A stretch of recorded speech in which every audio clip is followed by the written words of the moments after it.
The man in the mirror. I hadn't seen my reflection in 27 years. Not since the fire. After that night, I smashed every mirror in my house, refused to walk past shop windows, avoided cameras like they were cursed.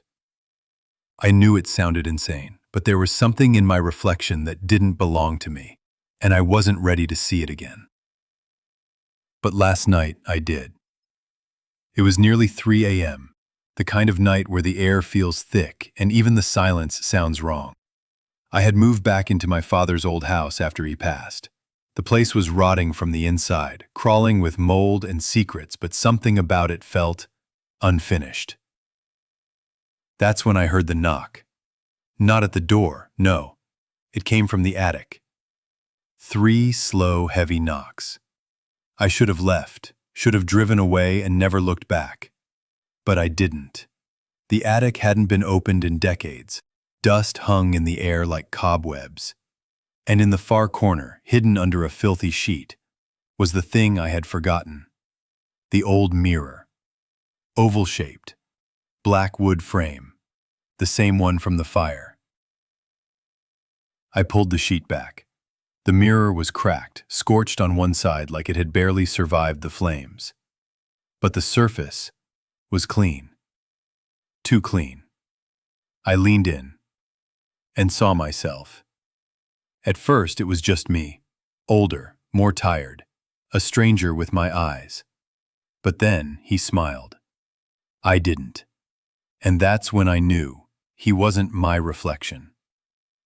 I stumbled back, heart hammering. What the hell? He tilted his head, still smiling. Then he said my name. Daniel. The voice came from the mirror, deep, wet, like something speaking through water. No, I whispered, you can't be. Oh, but I am. The figure in the mirror raised his hand and touched the glass. I watched, frozen, as black veins pulsed beneath the surface of his skin, like ink spreading in water. You let me burn, he said. You left me there. My brother died in that fire, I shouted. He laughed. You lit the match. And then I remembered. The gasoline. The argument. The way I locked the door behind me. Country should have stayed dead, I said, backing away.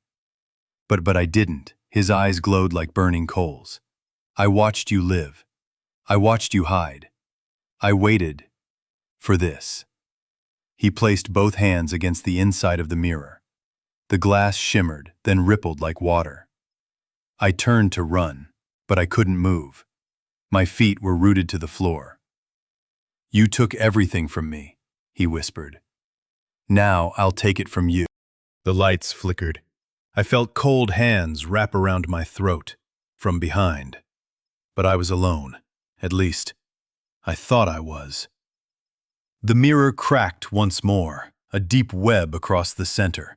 And then, he stepped through. Not shattered glass.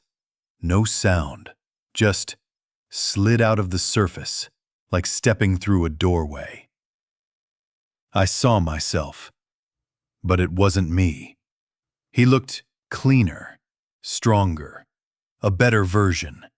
He fixed his hair, rolled his neck, and smiled at me one last time. You're free now, he said. And I collapsed. When I woke up, everything looked the same. But I couldn't move, couldn't speak. I screamed, but no sound came out. And then I saw it. I wasn't in the attic anymore. I was in the mirror, watching him walk away in my body, laughing, breathing, living.